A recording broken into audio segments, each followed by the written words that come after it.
was only just a century ago that the idea of anyone flying would have been considered mad and probably impossible.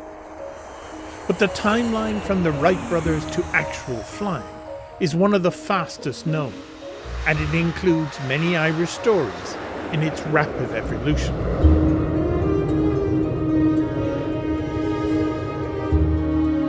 One of those stories was lost for a long time, until in the mid-2021, just past mid-June, along a road filled with an urgent population rushing by, a piece of forgotten but lovingly restored Irish aviation history is rolled out into the light.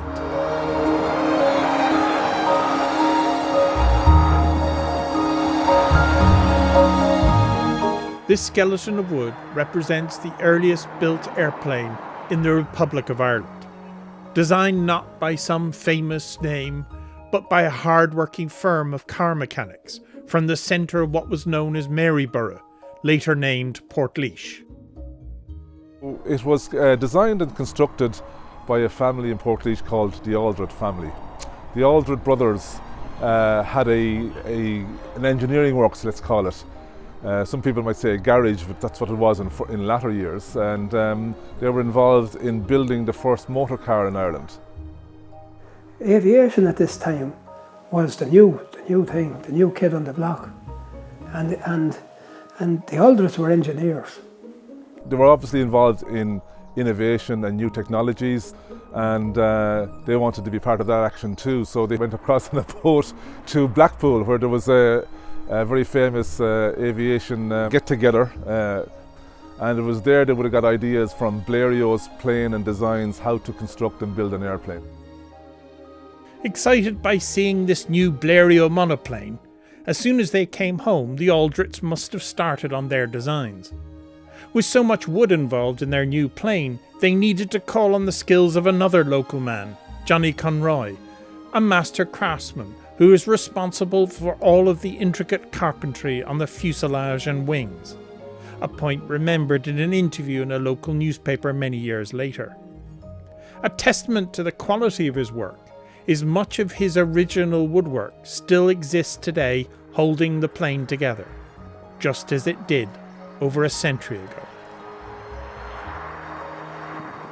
The existence of a plane in the Aldritt garage was known about in the area, as Teddy remembers. What I do remember is, in going to school, I passed Aldritt's garage, and there on the rafters you could see a skeleton of something or other, which was actually a plane. And as young fellas, we were always interested to know what exactly that was about. Teddy wasn't the only local that remembered the plane. A young 16-year-old James Fitzmaurice remembered helping to build and watching the plane fly. In Fitzmaurice's memoirs, which was the part of it was never published his earlier life, he said that he was there as a young boy. He went to the field, which was very near the Aldritt's garage, where they wheeled out the plane, and he saw it taking up speed and eventually rising. And unfortunately, he said, it came back down. Kings County Chronicle, Parsonstown, 4th of November 1909. A few days ago we alluded to the inventive skill of a Burman in the field of aviation. In view of this, it will be of interest that during last week, two brothers, Lewis and Frank Aldritt, engineers of Maryborough, have succeeded in the presence of some friends in covering a short distance in a small plane. The young men possess a high degree of mechanical skill and have refused orders from firms across the channel owing to a love of their native town. But far from being remembered and preserved, the skeleton of the Portlaoise Flyer seemed to have been consigned to the workshop roof and eventually quietly disappear. I would say it was forgotten about more than anything else, rather than disappeared.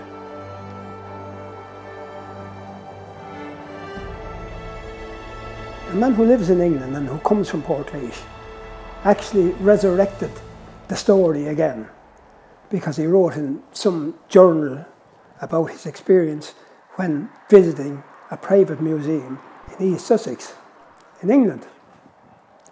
And he said he went to see a lot of the vintage cars, but what he hadn't expected was a plane in the rafters of the museum.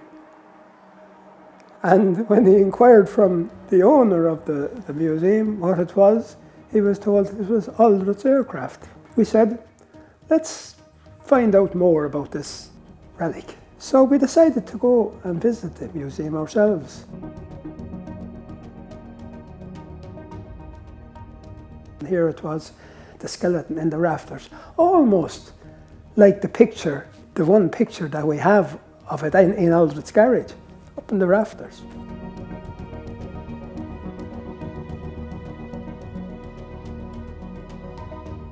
After several attempts over some time, Teddy eventually managed to persuade the collector to sell the plane, and they had it shipped back to Ireland. So we got it back anyway, and we stored it in a warehouse in Dublin. And we sent out word to aviation people that were interested in the story.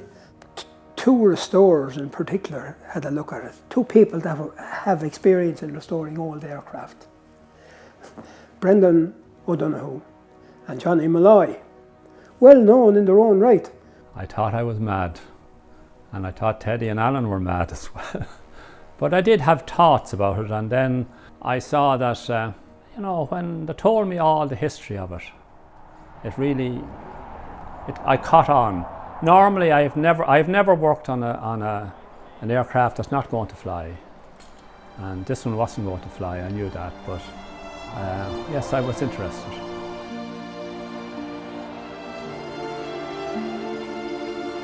Well, what we see here, the fuselage was more or less intact when we found it in the UK, as were the wings. Now, some of it had decomposed a little bit, so I would say, in my estimation, about 70% of the plane exists.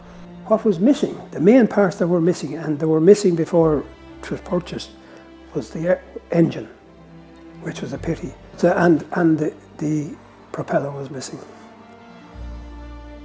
Although the Flyer today sits on a temporary undercarriage and sporting a stand-in propeller, among the rest of the original pieces were some very innovative ideas.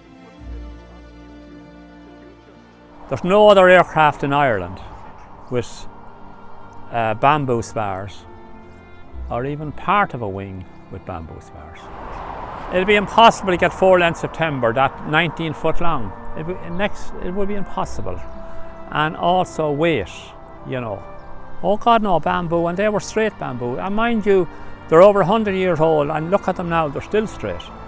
I don't know of any other aircraft with bamboo spars, so it's a very unique aircraft, I think.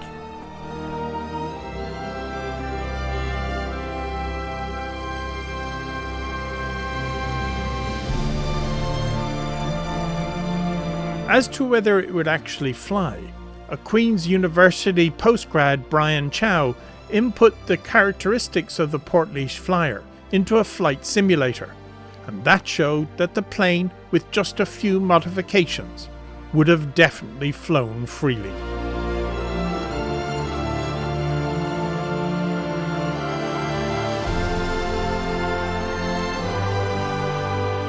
Work was done on a voluntary basis, which is incredible. They took such an interest in being involved in this, and they realise the value of having this, not only for themselves, but for Ireland.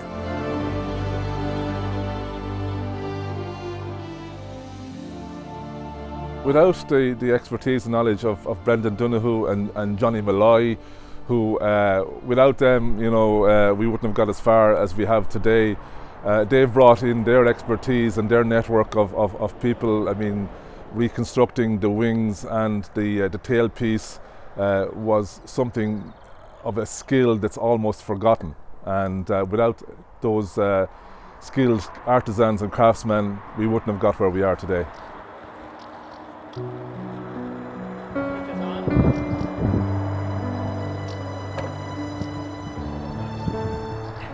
I've had airline pilots here, both flying and retired, and they were really interested in it because they realised this is where aviation began.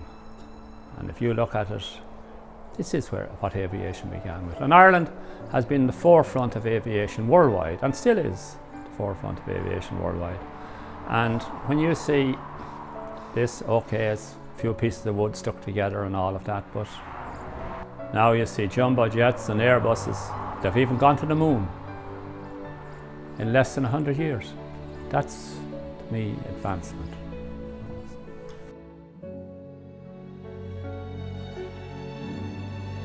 But it's the whole story around the engineering, the innovation, you know, what was going on at the time, and we've preserved it, and we hope to bring it to a wider audience and show it hopefully by the end of this year. I have a dream of seeing this, I don't even know exactly where, but somewhere in Portlaoise, hanging from a roof, that when people walk in, this is the centrepiece of the museum, that they can see that the history of flight in Ireland started in Portlaoise, and that it's got this massive connection to not just this plane with the Aldritts, but also Colonel Fitzmaurice, who we know worked with the Aldritts on this plane, and the massive achievement of the transatlantic flight, and how we haven't really paid proper homage to that. And to do justice to that story, you really need a key artefact like this. This is the key of that story. And I'd love to see the centre of a museum with the plane hanging from the roof, that people can see the Aldritts plane in flight as it was supposed to be. Will a flying museum ever come to fruition in Portlaoise? To quote Nelson Mandela, it always seems impossible until it's done. Tickets, anyone? I am very, very happy and proud that we were able to do what we did. And I'd like the people of the area and the people of Ireland who are interested in it to see it there and to see it as it was.